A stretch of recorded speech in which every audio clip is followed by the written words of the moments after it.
Au nom de Jésus, nous avons ainsi prié. Nous disons Amen. Est-ce qu'on peut acclamer le Seigneur? Voilà.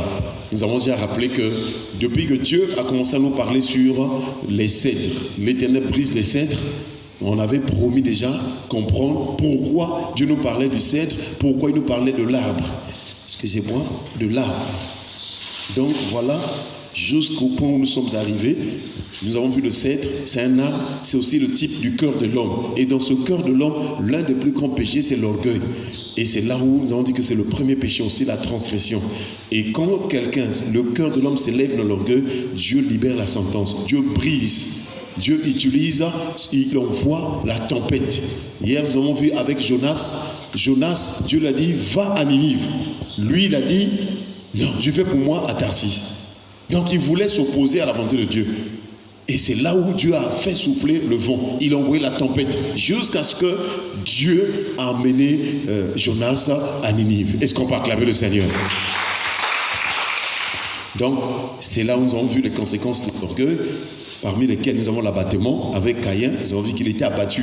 Mais son abattement, c'était à cause de la jalousie, parce que son frère, son sacrifice, son offrande était vraiment agréé. Il y a des gens ici, vous êtes bien, mais quand toi tu avances, lui il est attristé. Mais qu'est-ce que tu as? Il est attristé, il est jaloux, parce que toi tu évolues, parce que tu as obtenu une promotion. Donc il y a un type d'abattement qui vient de la jalousie. Et nous avons vu que dans la jalousie, il y a la colère, il y a la vengeance, il y a l'opposition, il y a l'obstacle. Donc faire opposition aux autres, bloquer les autres, empêcher que les autres puissent avoir une opportunité. Parfois la personne là a une information qui te concerne, une bonne information pour ton bien, mais la personne cache l'information. C'est à cause de la jalousie. Et nous avons vu aussi que l'Ecclésiaste nous a enseigné que la jalousie là, en fait, ce n'est que vanité. Alléluia. Et c'est là où, par la grâce du Seigneur, nous avons compris que tout ce que le Seigneur était en train de nous enseigner, c'est pour que nous puissions comprendre que toutes ces choses-là viennent parce que l'homme est charnel. C'est à cause de la chair. Voilà donc l'orgueil, l'arme là et tout là. Dieu voulait nous enseigner dans la nouvelle alliance, mais non les œuvres de la chair. Donc, c'est là où nous avons dit que dans notre vie, nous avons l'esprit, l'âme et le corps. Mais à l'intérieur de notre chair, on a condamné le péché. Parce que Paul dit aux Corinthiens que Dieu a condamné le péché dans la chair, en envoyant à cause du péché son Fils dans une chair semblable à celle du péché. Est-ce qu'on peut acclamer le Seigneur? Donc le corps de Jésus n'avait pas de péché, mais nous, le corps de tout homme est un corps de péché. Parce que depuis la chute d'Adam et Ève, le péché est venu loger à l'intérieur. Donc il y a une loi à l'intérieur de toi. Que tu sois pasteur, que tu sois prêtre, qui que tu sois, en tout cas en toi il y a une loi qui est là. Donc le chrétien en ce moment a deux natures. C'est différent du païen. Le païen il n'a qu'une seule nature, c'est la nature charnelle, la nature animale. Tout ce qui lui vient dans l'esprit, tout ce qui vient là du péché, il lui va faire. Parce qu'il n'a pas le Saint-Esprit, il est vide. Donc chaque fois que le diable ou les démons lui envoient les choses, le païen, si le démon dit va en boîte, il va aller. Va se faire ceci, il va faire, parce qu'il n'a que la chair, c'est-à-dire la vieille nature. Mais le chrétien, quand tu es né de nouveau, tu as maintenant deux natures. Il y a la nature spirituelle, c'est grâce au Saint-Esprit. C'est le Saint-Esprit qui va témoigner à ton esprit que tu es maintenant enfant de Dieu. Mais tout de même, puisque nous n'avons pas encore obtenu la rédemption de notre corps, attention, attention. On est des chrétiens déjà, nous sommes disposés pour le royaume, pour aller au ciel. Mais pour l'instant, il y a une dernière délivrance que nous attendons, qu'on appelle la rédemption du corps. Et c'est ce que Paul a dit aux Romains, que nous attendons la rédemption du corps. Et nous voyons, dans notre esprit, c'est l'une des premières délivrances. Lorsque quelqu'un reçoit Jésus comme Seigneur Sauveur, nous avons vu dans, je crois, Ézéchiel chapitre 36, Dieu a dit à Israël, je répandrai sur vous une eau pure et je vous purifierai de toutes vos souillures et de toutes vos idoles. Ensuite, il dit, j'ôterai de vous le cœur de pierre et je vous donnerai le cœur de chair. Je vous donnerai un esprit nouveau, je vous donnerai un cœur nouveau. Est-ce qu'on peut acclamer le Seigneur? Donc dans le véritable salut, la personne reçoit un esprit nouveau, un esprit renouvelé, un esprit maintenant qui est en communion avec Dieu. C'est différent de l'ancien esprit que tu avais qui aimait les choses du monde. C'est là où dans 1 Corinthiens chapitre 2 verset 12, Paul a dit, nous n'avons pas reçu l'esprit du monde, mais nous avons reçu l'esprit qui vient de Dieu. Et donc, lorsque la partie intérieure est sauvée, l'esprit et l'âme, L'âme maintenant aussi, le cœur de l'homme, on peut dire que son salut est progressif. Pourquoi? Parce que chaque fois que tu écoutes la parole de Dieu, il y a une décision que tu prends dans ton cœur pour changer. Alléluia.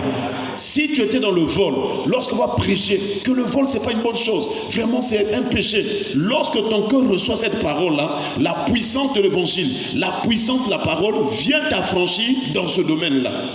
Dans ce domaine-là, et puisque tu as reçu la parole t'a affranchi, tu ne vas plus aller voler parce que tu as été délivré.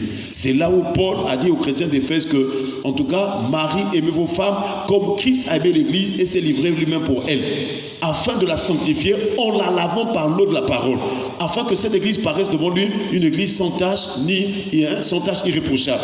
Donc l'Église est lavée par la parole. Les chrétiens sont lavés par la parole. Quand nous écoutons la parole vient pour laver, purifier nos cœurs, nos âmes, jusqu'à ce que nous allons arriver à la perfection. Alléluia. Mais notre corps est encore là. Ton corps est encore là. Dans la chair, dans ton corps là, il y a encore des désirs. Ces désirs-là, c'est comme une ancienne nature qui dort. Parfois, ça dort. À un moment donné, quand il y a une tentation, lorsque la tentation arrive, la chair là, parfois, ça monte. Tu es chrétien, tu es bien, tu as la paix, tu aimes les autres, tu fais du bien. Mais à un moment donné, parfois, si on te provoque, allez, la chair se lève. Tu commences à vouloir agir comme vraiment un païen. C'est la chair. Donc c'est un vieil homme qui est là comme endormi.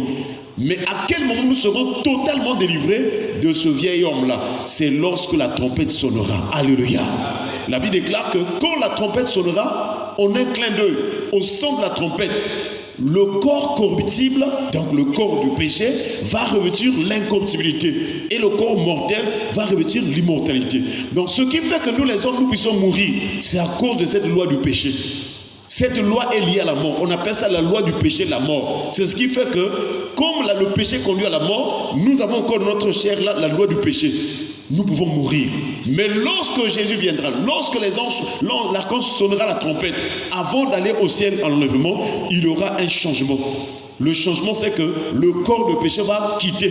Nous allons être transformés en recevant un nouveau corps. Ce corps que nous allons recevoir, on l'appelle aussi le corps de gloire. C'est avec ce corps-là que nous irons au ciel. Est-ce qu'on peut acclamer le Seigneur? Et ce nouveau corps-là, c'est un corps comme celui des anges. Ce corps-là, c'est comme celui des anges. Voilà le mystère que nous attendons. Voilà la gloire que nous attendons. Donc, nous ne venons pas prier à l'église pour le mariage ou bien pour... Non, nous venons pour un jour. Lorsque Christ paraîtra dans la gloire, nous aussi, nous puissions paraître avec lui. Alléluia. N'oublie jamais cela. Mais le mariage, c'est une bonne chose pendant que tu es sur la terre. Le travail, c'est une bonne chose. L'argent, c'est une bonne chose. Mais ton cœur ne doit pas être attaché sur ces choses. Parce que ces choses-là vont passer un jour. Tu dois prier le Seigneur. Tu dois en arriver à avoir la soif de l'éternité. Parce que toutes ces choses passeront. Même la terre que nous piétinons va passer. Les féticheurs passeront. Les églises passeront. Les religions passeront. Les féticheurs passeront.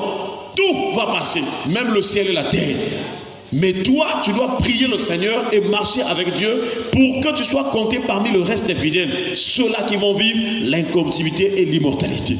Voilà pourquoi Paul a dit aux Philippiens, je pense que Dieu nous a donné la vie et l'immortalité par l'évangile. Est-ce qu'on peut acclamer le Seigneur?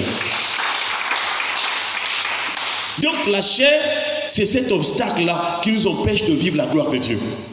Tout ce qui s'affectionne la chair ne saurait plaire à Dieu. Mais pasteur, comment je vais comprendre la différence de la chair et l'esprit? Il faut retenir seulement que tout ce qui est contraire à la volonté de Dieu, tout ce qui est contraire, les divisions, les querelles, les excès de table, tout ce qui est contraire à ce que Dieu dit, vont pour la plupart du temps, pour la plupart des cas, dans la chair. Donc, n'oublions pas cela. Ça veut dire que quand tu arrives dans une situation, s'il y a une tentation, un désir, ou bien quelque chose, une pensée qui est contraire aux autres de l'esprit, contraire à l'amour, contraire à la paix, contraire à la patience, contraire à la bonté, contraire à la bienveillance, contraire à la maîtrise de soi, sache que c'est la chair. Alléluia. Et nous devons prier le Seigneur pour que de plus en plus nous soyons spirituels. Parce que si tu es charnel, tu feras des dégâts. Si tu es charnel, c'est pas bien. Tu vas te comporter en mal. Et c'est là, nous sommes en train de voir maintenant quel est le mystère de la chair. Hier, nous avons commencé la première partie. Parce que la chair, c'est un mystère. Notre thème, nous avons intitulé que l'orgueil, c'est le mystère de la chair. C'est-à-dire, la chair, c'est un mystère. Mais ce mystère de la chair se manifeste par l'orgueil. Donc pour la plupart des cas, c'est à cause de l'orgueil que nous sommes charnels. Et nous avons rappelé à plusieurs reprises que l'orgueil, c'est comme un fondement de plusieurs péchés. C'est comme un arbre qui a plusieurs branches des péchés. L'orgueil.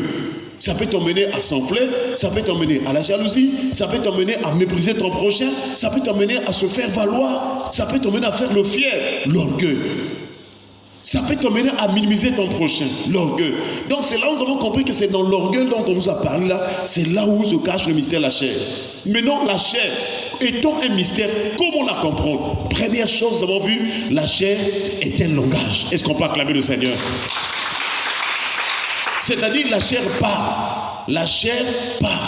Une personne qui est charnelle, il aura un langage charnel. Et c'est ce que nous sommes en train de voir par la grâce de Dieu dans Romains chapitre 7 verset 18 que nous sommes en train de lire. Il est écrit: ce qui est bon, je le sais, n'habite pas en moi, c'est-à-dire dans ma chair. Donc l'apôtre présente que le moi, c'est la chair. Ce qui est bon, je le sais, n'habite pas en moi. Maintenant, le moi là, il dit, c'est la chair. Voilà pourquoi nous avons compris que dans le langage de la chair, la personne qui est charnelle va souvent dire moi, moi, moi, moi, moi. Dieu n'aura pas sa place. Donc si tu as besoin de moi, j'ai fait ceci. Moi seulement. C'est moi. Donc le moi là, je vous assure, c'est ce moi là qui est la chair ou le langage de la chair. Nous avons rappelé aussi avec le roi Nebuchadnezzar dans, je crois, Daniel chapitre 4. Nous avons parlé du roi Nebuchadnezzar. Lui aussi, il avait tenu un langage charnel avant que Dieu puisse le briser. Il avait dit que moi, en tout cas, Babylone, c'est la grande ville. Et j'ai fait toutes ces choses par ma propre force. Donc lorsque quelqu'un dit que non, j'ai fait quelque chose par moi-même, par ma force, c'est le moi, c'est l'orgueil. Et c'est un langage de la chair. Nous avons rappelé qu'une personne spirituelle, une personne qui craint Dieu, lorsqu'elle parle, elle dit souvent par la grâce de Dieu. Est-ce qu'on peut acclamer le Seigneur? Elle reconnaît la grâce de Dieu. Frères et sœurs, la chair parle. Mais nous devons savoir que le langage aussi a deux dimensions. Quand on dit le langage, par définition, le langage c'est une fonction d'expression de la pensée et de communication entre les humains, mise en œuvre par la parole ou par l'écriture. Donc le langage c'est une expression, c'est un moyen de communication. Mais le langage aussi c'est un mystère, il y a deux dimensions. Il y a le langage dans le sens physique, audible, tout le monde écoute, mais aussi le langage à l'intérieur. C'est-à-dire dans notre cœur, nous pouvons parler. Tu es là, tu es avec les gens, mais dans ton cœur tu es en train de parler, personne n'écoute ce langage-là. Alléluia. Donc ça veut dire que lorsqu'on parle du langage de la chair, ça peut être un langage que quelqu'un dit. Moi, vous savez, moi j'ai beaucoup d'argent. Moi, j'ai voyagé partout dans le monde. Moi, j'ai acheté des parcelles. Moi, je suis ceci. Le moi là, on peut écouter. Mais il y a des moments où c'est seulement dans le cœur que ça se passe. C'est là où nous avons compris avec Jonas. Lorsque, dans Jonas chapitre 1, Dieu dit à Jonas de partir. Il va demander à Jonas d'aller à Ninive. Il va dire à Jonas d'aller à Ninive. Jonas, au lieu d'aller à Ninive, nous sommes dans Jonas chapitre 1, à partir du verset 2. 1 à 2. La Bible déclare: la parole éternelle fut adressée à Jonas, fils d'Amitai, en ces mots: lève-toi, va à Ninive, la grande ville, et crie contre elle, car sa méchanceté est montée jusqu'à moi. Alléluia. Dieu a dit à Jonas, va à Ninive. Ça, c'est Dieu qui parle. Parce que dans Romains chapitre 8, nous verrons ça, que la chair fait ce qui est contraire à la volonté de Dieu. Dieu a parlé à Jonas. Jonas est un prophète de Dieu. C'est Dieu qui a déclaré, qui a fait Jonas un prophète de Dieu. Dieu dit à Jonas, va à Ninive. Mais Jonas, au lieu d'aller à Ninive, la Bible déclare que Jonas s'enfuit. Vous allez voir que Jonas, au lieu d'aller à Ninive, lui va préférer aller à Tarsis. Et c'est là où nous comprenons que ce qui est fait que Jonas puisse aller à Tarsis, c'est d'abord un langage qui se passait dans son cœur. Ça veut dire que quand Dieu dit va, dans son cœur, il dit je ne veux pas aller pour moi à Ninive. Moi, je veux pour moi aller à Tarsis. Mais ça s'est passé dans son cœur. Mais non, c'est seulement le mouvement qu'on a vu. Cela veut dire quoi? L'esprit réfléchit et pense. Le cœur prend la décision et le corps se met en action. Est-ce qu'on peut acclamer le Seigneur? Donc chaque fois que tu marches, il faut bien voir ta vie. Quand tu marches, quand tu es là, souvent tu penses, au niveau de ton esprit, tu penses, tu réfléchis. Maintenant la décision vient du cœur, de ton âme. Et quand l'âme décide, le corps ne fait que exécuter ce qui a été décidé dans ton âme. Voilà pourquoi nous prions le Seigneur pendant que nous allons écouter ce message-là, que Dieu nous délivre du langage de la chair. Alléluia. Parce que si tu es orgueilleux, si tu as un langage charnel, Dieu va envoyer la tempête. Lorsque Jonas est allé à Tarsis, il a fait tout. Il a vu un navire, il a payé le billet. Il a payé son billet, il est rentré avec les mariniers qui étaient là, ils sont partis. Mais quelque temps, Dieu a envoyé le vent, Dieu a envoyé la tempête. Parce que Jonas ne voulait pas faire la volonté de Dieu. C'est là où nous comprenons, frères et sœurs, que nous aussi, si nous ne faisons pas la volonté de Dieu, qu'est-ce qui va nous suivre? La tempête. La seule chose qui va te donner d'être agréable à Dieu, c'est faire la volonté de Dieu. Voilà pourquoi dans tes prières, Seigneur, apprends-moi à faire ta volonté. Apprends-moi, Seigneur, non pas ce que je veux moi-même, mais apprends-moi à faire ce que toi tu veux. Est-ce qu'on peut acclamer le Seigneur? Mais la chair va vouloir t'emmener à des désirs. La chair va dire, oh, fais ceci, va, toi-même fais.